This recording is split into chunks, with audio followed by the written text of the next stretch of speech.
Imagine what it's like to have access to thousands of credit cards without even setting foot in a bank. Recently, I came across a story on one of the darknet forums that even impressed me.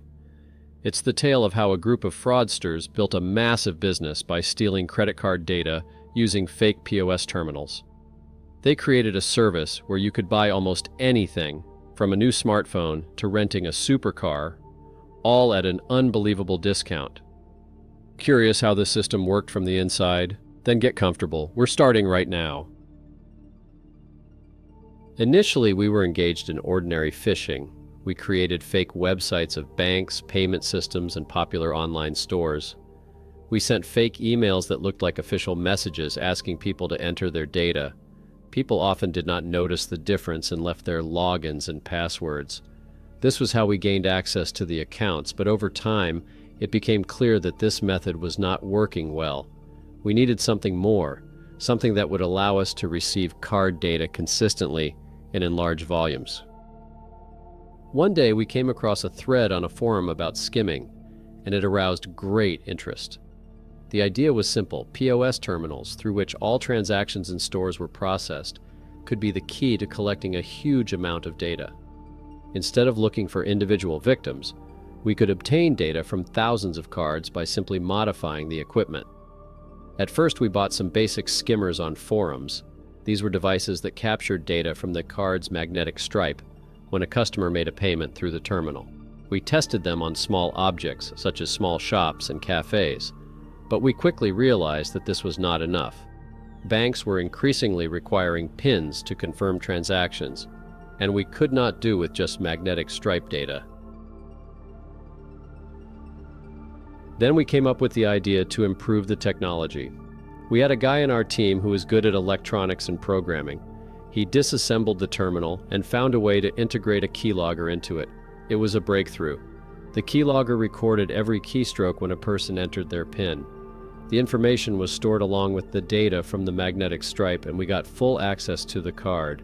We could not only create a virtual copy of it, but also use it for any transactions that required a PIN. At first, we thought this approach would be risky. After all, to install a flash terminal, we needed access to the equipment, but our network helped us. We had our own people, salespeople, cashiers, store technicians, who helped us install flash terminals or exchange the original ones for ours. They could replace the POS terminal unnoticed during repairs or maintenance. Even when an additional terminal needed to be installed, the stores or restaurants didn't suspect anything. It looked like part of the standard work. Our scheme became more extensive when we realized that we could process data in real time. The terminals sent the collected data via a hidden network directly to our servers. This allowed us to quickly create virtual cards and react quickly to any changes in the system. As soon as we received the data and made payment cards out of it, we sold them through shadow forms. There, we had our own clientele, from people who just wanted to pay for purchases online to those who used these cards for more serious needs. For example, many people ordered payments for expensive hotels or car rentals. We provided them with everything from airline tickets to medical payments. The service worked like a VIP. We had people called workers who worked on the ground and performed specific tasks, from paying for services to shopping online. We specially selected workers who were well-versed in their regions and knew how to avoid suspicion. Their main task was to use our virtual cards to pay for various goods and services without arousing suspicion from banks or security services. One of the most popular cases among our clients was paying for a luxury holiday. For example, we were often approached by people who wanted to stay in expensive hotels or rent luxury villas abroad. Our workers used virtual cards to book such hotels. Everything looked absolutely legal. The card was genuine, with the correct data, and the transaction went through without any problems. After a successful payment, the client received a booking confirmation, and we received our percentage for the service. Sometimes the workers even provided customers with airline tickets or luxury car rental services. All of this went through us, and because the card data was real, the bank system could not detect a forgery. Once, one of our clients left a review that became a legend among the workshops. It was a guy who ordered a full package of services from us for a trip to Dubai. First, he asked us to book him business class flights, which was a standard procedure for us. Workers quickly paid for the booking via one of the virtual cards, and the client received his tickets without any problems. Next, he asked for accommodation in a luxury 5-star hotel. Again, this was a common thing for us. But the most interesting thing happened after his arrival. He decided to really party in Dubai and booked a luxury car rental through us. Not just any sedan, but a Lamborghini Aventador. Workers quickly arranged payment through our system, and in a few hours the client received the keys to his dream car. Later, he wrote us a review on the forum saying that he had a great holiday. This feedback brought us even more clients who wanted to repeat a similar experience.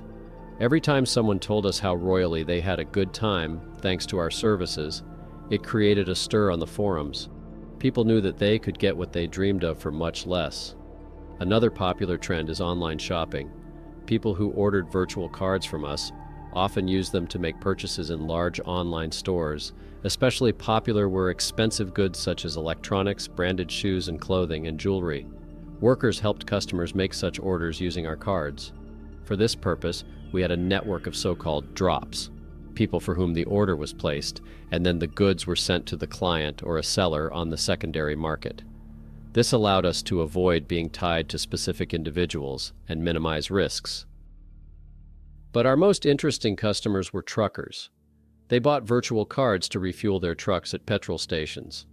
Under the terms of the agreement, we provided them with access to cards with large limits, and they could refuel without restrictions. Such clients could save huge amounts of money on fuel. For example, they would pay for 1 or 2 refueling stops, and the rest could be done for free using fake cards.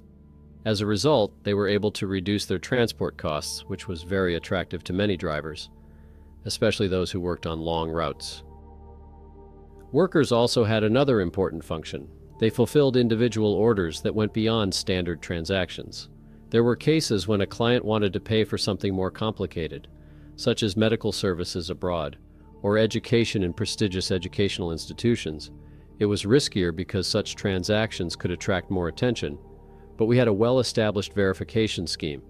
We used cards that matched the profile of the order. For example, to pay for medical services, we chose cards of wealthy customers so that a large amount would not raise suspicion. Workers conducted such transactions as accurately and quickly as possible to avoid detection. In addition, we provided special services for businesses. Sometimes we were approached by companies that needed to pay for large purchases or to circumvent tax payments. Such orders required a special approach, as it was important not only to conduct the transaction correctly, but also to ensure confidentiality. In such cases, we often used virtual cards in combination with offshore accounts to protect clients from undue scrutiny by financial services. All these transactions looked legal at first glance. Workers knew how to act to avoid arousing suspicion. They used the right cards for each transaction, chose the right time and place for transactions to avoid unnecessary traffic. If something went wrong, for example, the card was blocked or there were problems with payment, they quickly found alternative ways to complete the transaction to keep the customer satisfied. Of course, our activities could not be completely safe, but we developed several methods to reduce risks and avoid detection. First of all, we had our own people at every point where we installed modified POS terminals. These could be cashiers, technicians, or even managers. They helped us control the process and clean up the traces in case of problems. For example, if the bank or business owners began to suspect something due to unusual activity, our people could quickly dismantle the terminal or replace it with an original one. All manipulations with the equipment were carried out during maintenance or under the guise of scheduled repairs, so no one paid attention to it.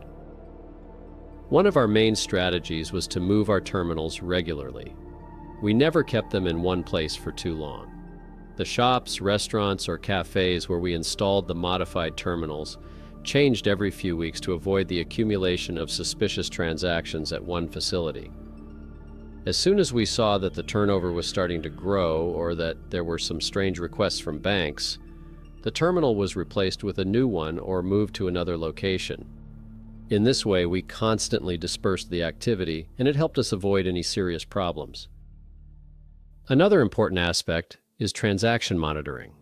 We knew that large purchases could attract the attention of bank monitoring systems. Therefore, we developed an algorithm that helped us to distribute large amounts evenly between different cards. For example, if one customer was going to make a large purchase or a series of purchases, our worker would split them into several smaller payments, each of which would go through different virtual cards. This created the appearance of normal consumer activity and avoided arousing suspicion on the part of banks, as such transactions did not exceed the usual card limits. We also used the technique of warming up the cards. This meant that before making a large purchase, the workers made several small transactions, for example, to pay for coffee, fuel, or groceries in a supermarket. This behavior looked absolutely typical for a regular card user. After a few such warm-ups, more serious transactions could be performed, and they went through without any questions from the banking systems. Another point is that if the banking system or security services did block the card, we had an operational retreat strategy. Our people in the field immediately received information about the blocking and reacted quickly. They could destroy or reflash the terminal so that it could not be traced. We also ensured in advance that any equipment that could potentially be exposed was disposable. If there was a threat, we simply got rid of the equipment. Finally, we set up a remote monitoring system. Information about all transactions from our terminals was transmitted through encrypted channels, allowing us to monitor the situation in real time. If any unusual activity or too frequent transactions were detected, our technicians immediately intervened. They could remotely shut down the terminal or change the settings to reduce the intensity of transactions. This was our way of responding quickly to any threats and avoiding potential exposure. The whole system worked flawlessly for a long time. We knew exactly how to bypass security systems and adapt our technology to the weaknesses of banking systems, and this gave us an advantage. But as in any dark business, sooner or later risks begin to emerge. Banks and security services began to fight fraud more actively. At first it was unnoticeable, but then they began to massively introduce new security systems, and it could no longer be ignored. One of the first and most serious challenges for us was the introduction of chip cards.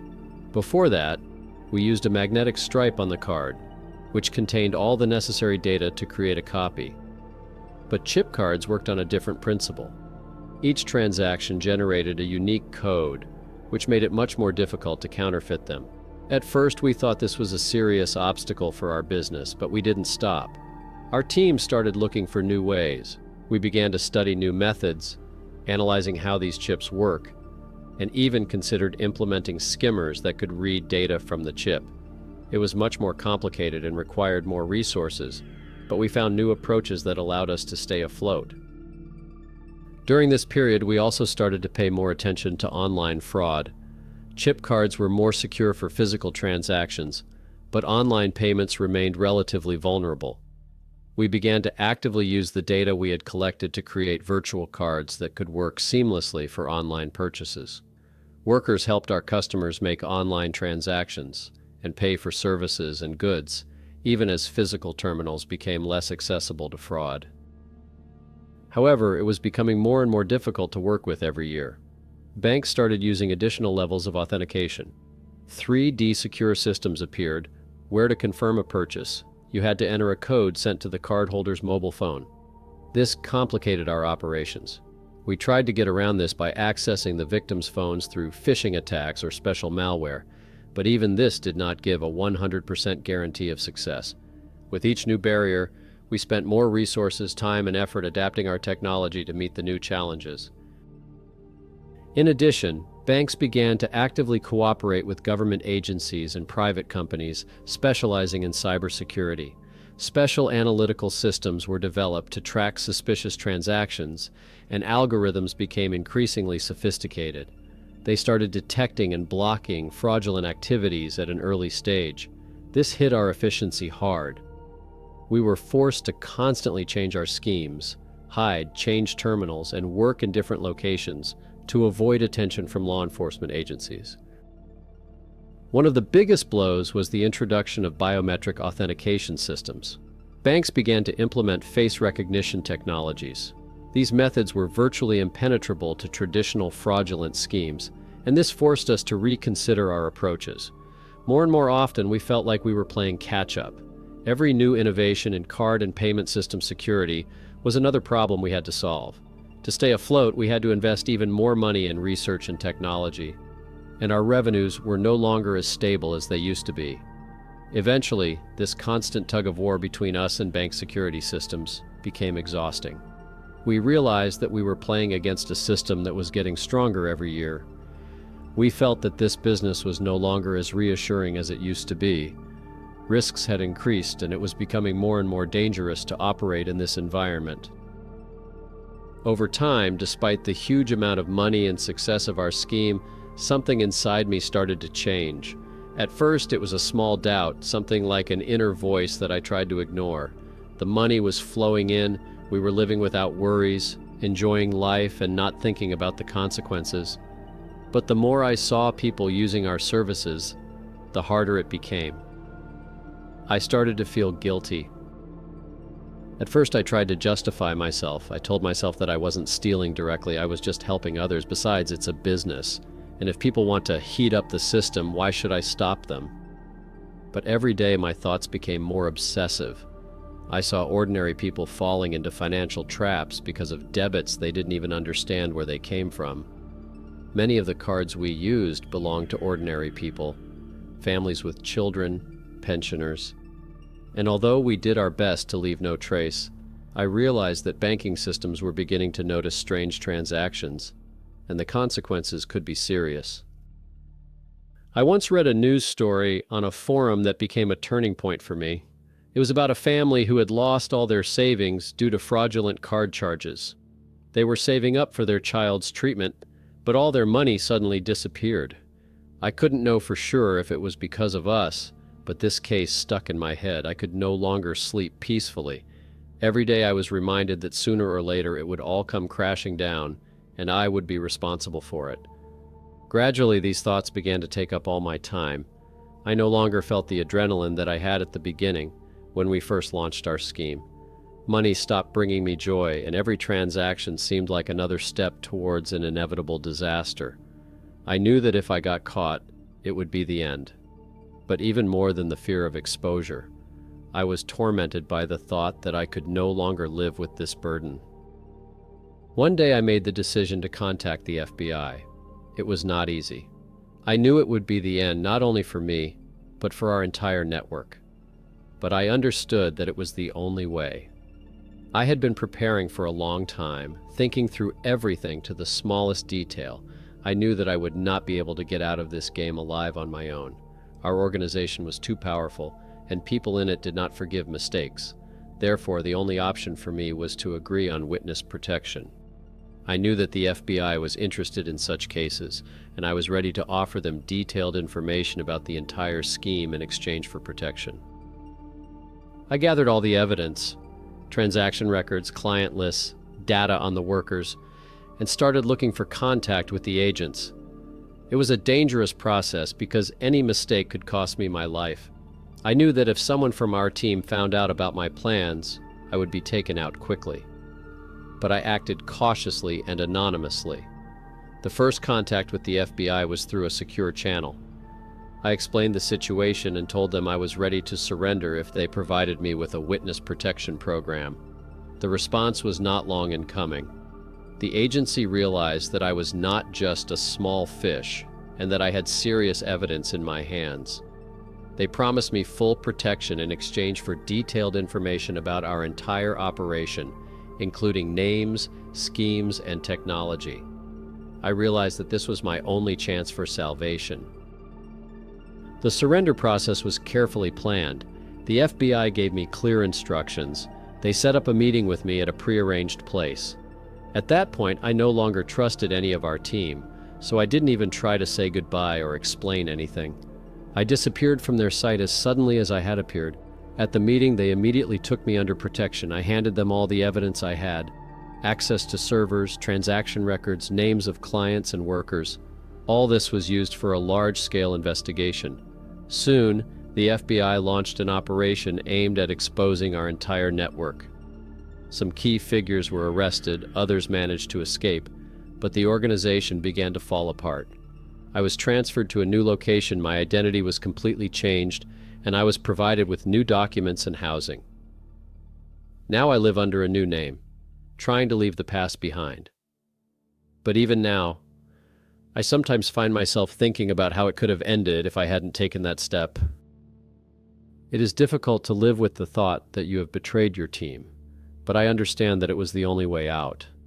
I knew that sooner or later the whole scheme would fall apart, and those who remained would get into big trouble. My choice was dictated not only by the desire to avoid punishment, but also by the fact that I could no longer bear the burden of conscience.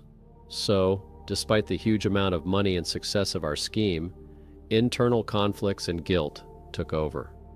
People will always look for ways to circumvent the system, and I saw it from the inside when I worked in this business for several years. At first, everything looked like a perfect plan. Quick money, minimal risks, a controlled situation. But over time, I realized that this path led nowhere. What initially seemed like just a business turned into a constant stress and moral burden. Money could no longer drown out the feeling of responsibility for the people whose lives we were destroying without even thinking about it. With each new scheme, I saw how our actions affected innocent people, those who had saved money for vital things. I could no longer ignore it. Now all this is in the past, but I know very well how this industry lives and develops. Perhaps some of you have already heard of such schemes or even work in such structures. I have no illusions.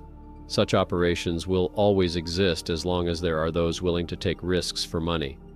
But I made a choice for myself. It was the only way to get rid of the burden that had been tormenting me for years. Friends, as you can see, even the most cunning and successful schemes eventually collapse. At first glance, everything may look like a perfect plan, fast money, power, total freedom.